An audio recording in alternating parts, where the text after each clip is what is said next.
So hi guys, this is me doctor Vasudha and आज हम बताने वाले हैं बॉन्ड के बारे में। एक्चुअल में कि जो एमबीबीएस के बाद हमें बॉन्ड सर्विस करनी पड़ती है, जो कि हर स्टेट में डिफरेंट डिफरेंट होती है। मैं उसके बारे में बताने वाली हूँ। बहुत सारे लोगों को इसके बारे में मिस इन्फॉर्मेशन भी होती है और बहुत सारे लोगों को इन्फॉर्मेशन भी नहीं होती। तो बेसिकली होता क्या है कि नीट यूजी देने के बाद जब हम एमबीबीएस में एडमिशन लेने के लिए किसी भी कॉलेज में जाते हैं, तो हमें एक वहाँ के स्टेट का बॉन्ड सर्विस जो होता है फिल करना, एफिडेविट उसका देना होता है और उस पर साइन करना होता है कि हमें एमबीबीएस करने के बाद, इंटर्नशिप करने के बाद 2 साल की बॉन्ड सर्विस, जो कि यूपी में है, मैं अपना बता रही हूँ कि मैं यूपी से हूँ तो मुझे उसका पता है, वो करना होता है। तो उसमें 2 साल की बॉन्ड सर्विस के लिए हम साइन करवाया जाता है उस एफिडेविट पे, और हमें वो उसके लिए हम बाउंडेड हैं। अगर हम नहीं करना चाहते हैं तो हमें क्या करना पड़ेगा, 10 लाख देना पड़ेगा गवर्नमेंट को उसको डिजोल्व कराने के लिए। ठीक, इसी के लिए आपको क्या करते हैं, गवर्नमेंट हॉस्पिटल, सीएससी, पीएससी हुआ या डिस्ट्रिक्ट हॉस्पिटल में जाकर सर्विस देनी होती है। अब कैसे सर होगा कि आप कौन सा, आपको क्या मिलने वाला, वो आपकी रैंक पे डिपेंड करता है, जो कि आपकी नीट यूजी में आई होती है। ठीक है। क्या ये मैंडेटरी सर्विस है? हाँ, ये मैंडेटरी सर्विस है। और ये एम्स है, जिपमर है, बीएचयू, एएमयू, इनमें नहीं होता। इनमें ये चीज नहीं है, बॉन्ड सर्विस नहीं है। ठीक है, कहीं कहीं पे बॉन्ड है ही नहीं। कहीं पे 1 साल का ड्यूरेशन है, कहीं पे 2 साल का ड्यूरेशन है। यूपी के अंदर 2 साल का ड्यूरेशन है। ठीक है। ऑल इंडिया कोटा वालों को भी पे ये लागू होता है। मैंने स्टेट, सपोज को, मैं तो यूपी से हूं, मैंने यूपी का कॉलेज है, मेरे पे ये क्या है, लागू होता है। हाँ, मेरे पे तो एप्लीकेबल है। क्या ऑल इंडिया कोटा वालों के लिए भी एप्लीकेबल है? हाँ। अगर आप किसी भी स्टेट मेडिकल कॉलेज को चूज कर रहे हैं ऑल इंडिया कोटा के थ्रू, उस पर भी ये लागू होता है। आपको एक एफिडेविट साइन करना होता है उसमें भी। एंड स्टिंग कहाँ मिलती है? तो ये पीएससी में, सीएससी हो गया, पीएससी सीएससी गवर्नमेंट हॉस्पिटल्स हो गए, डिस्ट्रिक्ट हॉस्पिटल हो गए, रूरल हेल्थ सेंटर हो गए, इन जगह पे आपको पोस्टिंग्स मिलती हैं। ठीक है। कितनी होती है ये? हर अलग स्टेट में डिफरेंट डिफरेंट है। जैसे कि कुछ मेडिकल कॉलेज में 1 लाख तक भी जाती है, कुछ में 50,000, 63,000 भी होती है।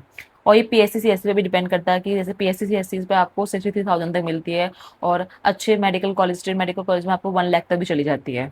ठीक है। और बॉन्ड नहीं किया तो क्या करना होगा?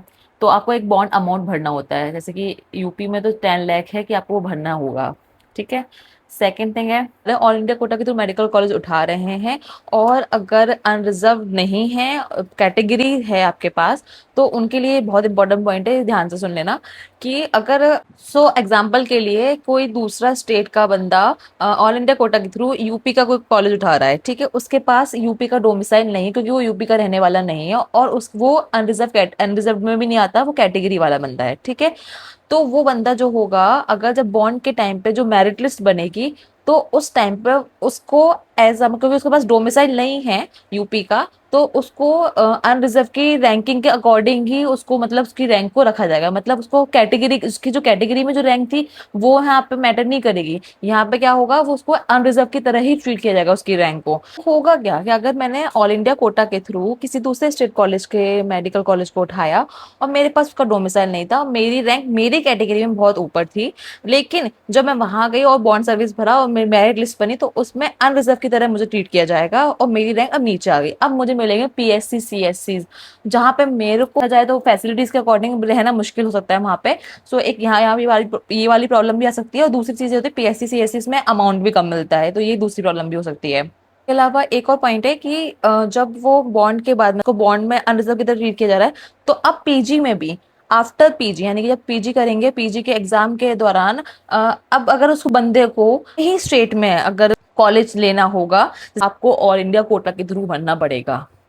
अंडरस्टूड? तो ये चीज़ बहुत इंपॉर्टेंट है। इसके अकॉर्डिंग ही आप फिर अपने कॉलेजेस को काउंसलिंग के दौरान भरिएगा। और पॉइंट ये भी है कि क्योंकि बॉन्ड सर्विस का एक ड्यूरेशन है, वो एक अच्छा खासा ड्यूरेशन है। जैसे यूपी में 2 साल का ड्यूरेशन है, कहीं पे 1 साल का भी है, तो ये ड्यूरेशन अच्छा खासा है। तो आप ऐसी जगह पर रहना पसंद करेंगे ना कि यहाँ पर ज़्यादा फैसिलिटीज हो। पीएससी सी एस सी पे आप तो वैसे भी रहना पसंद भी करेंगे क्योंकि वहाँ पर फैसिलिटीज उतनी ज़्यादा नहीं है। दूसरी चीज, आपको अपनी पढ़ाई भी बैलेंस करनी है। तो अगर आपकी रैंक किसी दूसरे स्टेट में जाकर नीचे पहुंच जा रही है और उसमें आपको डिपार्टमेंट भी ऐसे क्लिनिकल मिल जा रहा है, तो आप बैलेंस कैसे करेंगे पढ़ाई को? तो वो भी एक पॉइंट है। तो उस I hope this helps you and do not forget to subscribe my channel. Bye bye, thank you.